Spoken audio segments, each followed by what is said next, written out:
Ciao ragazzi e benvenuti in questo nuovo video. Nel video di oggi parleremo della gestione del feedback e dei feedback negativi, ma ne parliamo subito dopo la sigla. Forza!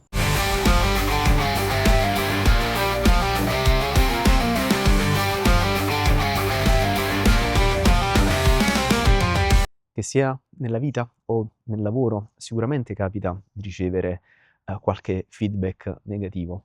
Finché si tratta di commenti online, magari uno ci passa sopra, perché alla fine è l'opinione di uno sconosciuto e magari ci interessa poco. Ma quando invece è l'opinione di un cliente, di un datore di lavoro o di un amico, il discorso cambia completamente, perché il feedback magari ci colpisce molto di più e va a minare quella che è la nostra sicurezza. E a quel punto quale sarebbe la soluzione? Sicuramente una testata sul setto, no, sto scherzando, nessuna testata, quella è la soluzione violenta, non va bene. In realtà bisogna valutarlo questo feedback negativo. Da dove nasce? Perché nasce? È vero? Non è vero? Bisogna fare tutta una serie di valutazioni prima di reagire.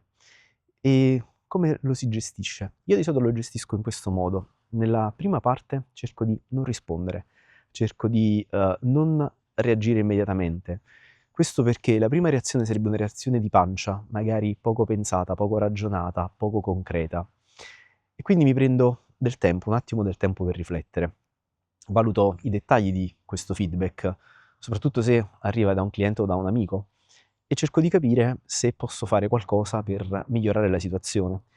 Ovviamente un feedback negativo da parte di un cliente va a influire sul nostro lavoro, magari possiamo anche perdere un lavoro, però ci permette poi di prenderne altri cercando di migliorare noi stessi. Il fatto è che noi ogni giorno possiamo diventare persone migliori e i feedback in realtà ci aiutano e ci spronano, ci dovrebbero spronare a migliorarci e non semplicemente minare la nostra sicurezza.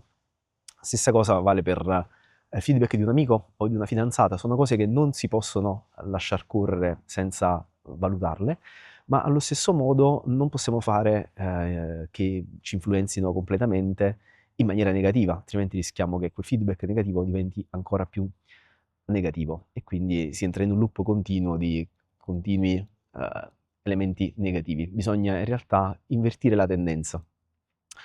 Quindi mi prendo del tempo, prendo una pausa, ad esempio vado a fare un giro nella natura, mi distraggo in senso buono, a volte un feedback negativo potrebbe essere dovuto proprio alla distrazione, ma in questo caso uno si distrae in maniera positiva prima di iniziare a lavorare e poi faccio un confronto. La seconda fase è che mi sono preso una pausa, mi prendo del tempo per valutare il feedback, poi faccio un confronto non con chi ha scritto i feedback, ma con altre persone. Questo perché confrontarmi con altre persone mi permette di capire se effettivamente quello che mi è stato detto o mi è stato scritto sia reale, concreto oppure no. Il nostro punto di vista potrebbe essere offuscato, non potremmo essere completamente, come si dice, obiettivi nel valutare la situazione e quindi ci tocca avere qualcuno esterno che sia obiettivo per noi. Una volta che si è sentito più feedback e si è capito che effettivamente c'è un problema, si può discutere ad esempio con gli amici, sempre chi non ha lasciato il feedback, di eventuali soluzioni. Tu al posto mio cosa faresti? Che cosa cambieresti? Hai notato lo stesso tipo di problema? Se questo tipo di problema si presenta spesso, ad esempio, che ne so, siete una persona irascibile, come si può evitare di essere irascibili? Come si può migliorare il proprio carattere? Si inizia a studiare le varie soluzioni.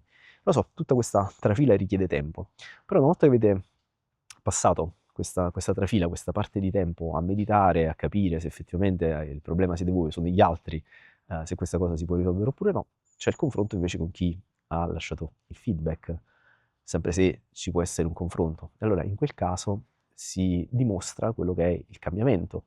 Magari aveva ragione chi ha lasciato il feedback e noi a quel punto riusciamo poi a dimostrare che è stato solamente un momento di defiance, un momento di nervosismo. Non è che una persona, essendo un essere umano, sia sempre al proprio 100%. Può capitare un momento in cui uno magari non sta propriamente sereno e in quel caso proprio chi capita in quel momento ci va sotto, ma ovviamente è una cosa che si può migliorare, si può risolvere e quindi magari poi quel feedback negativo diventa un feedback positivo perché la situazione cambia drasticamente.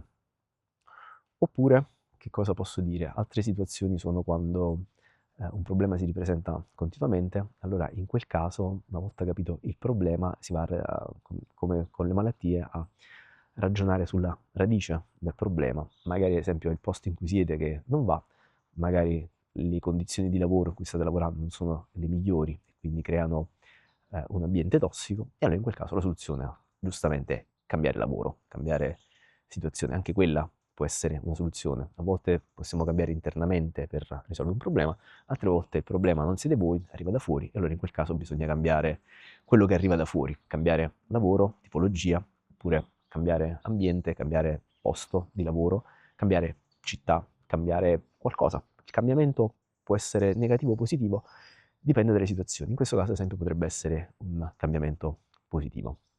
Detto questo, io torno a meditare, a passeggiare un pochino nella natura per mettere equilibrio nel mio karma e quindi portare qualcosa di positivo sia sul lavoro, anche qui sul canale, cercando ogni giorno di fare qualcosa di meglio.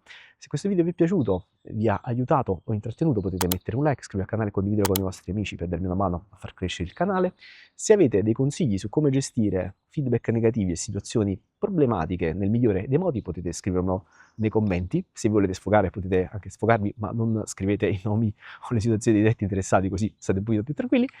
E come si va, ci vedremo nel prossimo video. See you next!